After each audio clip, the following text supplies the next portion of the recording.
Umabot na sa halos 11,000 Pilipino mula sa gitnang silangan ang naiuwi ng ligtas sa bansa mula nang sumiklab ang kaguluhan sa pagitan ng Estados Unidos at Iran. Pinakuli rito ang mga galing ng Kuwait. Yan ang ulat ni Elijah Canlas. Ligtas nang nakabalik sa bansa ang halos 200 Pilipino mula sa Kuwait sa pamamagitan ng whole of government repatriation efforts. Lula ng Flight 5J31 ay lumapag sa NAIA Terminal 3 ang mga kababayan natin na nakararanas ng sigalot sa gitnang silangan.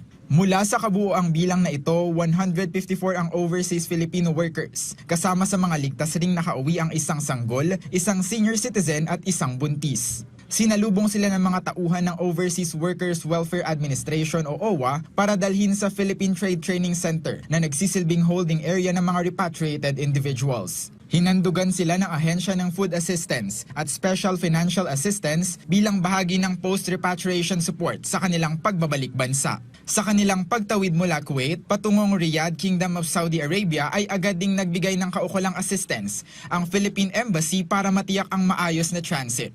Ang operasyong ito ay naging posible sa pamamagitan ng Emergency Repatriation Fund at mahigpit na koordinasyon sa Department of Foreign Affairs o DFA at Department of Migrant Workers o DMW. Isinailalim din ng mga OFW na uuwi sa probinsya sa mga temporary accommodation habang inaayos ang kanilang domestic flight tickets.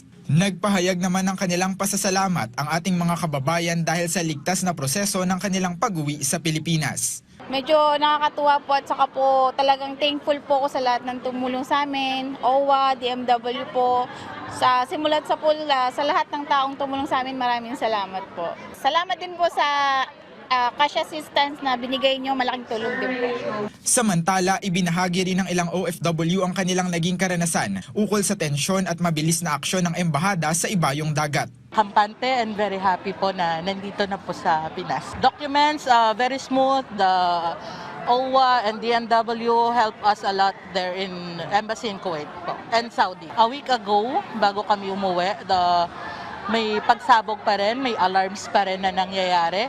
And then mga 2 days before kami umuwi, parang naging kalmado na rin po. Binigyang diin ng pamahalaan na halos 11,000 OFW na at kanilang mga pamilya ang ligtas na naiuwi mula nang magsimula ang kaguluhan sa rehiyon. Nananatili namang umaasa ang kagawaran sa mga ulat tungo sa pagbaba ng tensyon at posibleng mapayapang pagresolba ng sigalot sa rehiyon. From then until now, halos 11,000 na ang nauwi ng ating mga kababayan. 6,060 ay galing sa OWA na repatriation fund natin, no, yung Emergency Repatriation Fund. Ang assistance na binibigay natin, aside from sinagot natin yung ticket to Manila, pati yung ticket sa probinsya, hotel accommodation doon at dito, of course the meals at syempre financial assistance, no, para sa ating mga kababayan mula sa OWA. Sa likod ng mga maletang ito, lulan ang pangarap ng mga kababayan nating OFW na naghahangad ng magandang buhay para sa kanilang pamilya.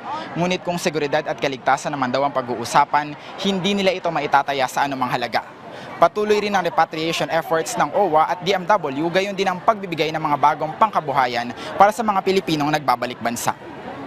Elijah Canlas para sa Bayan.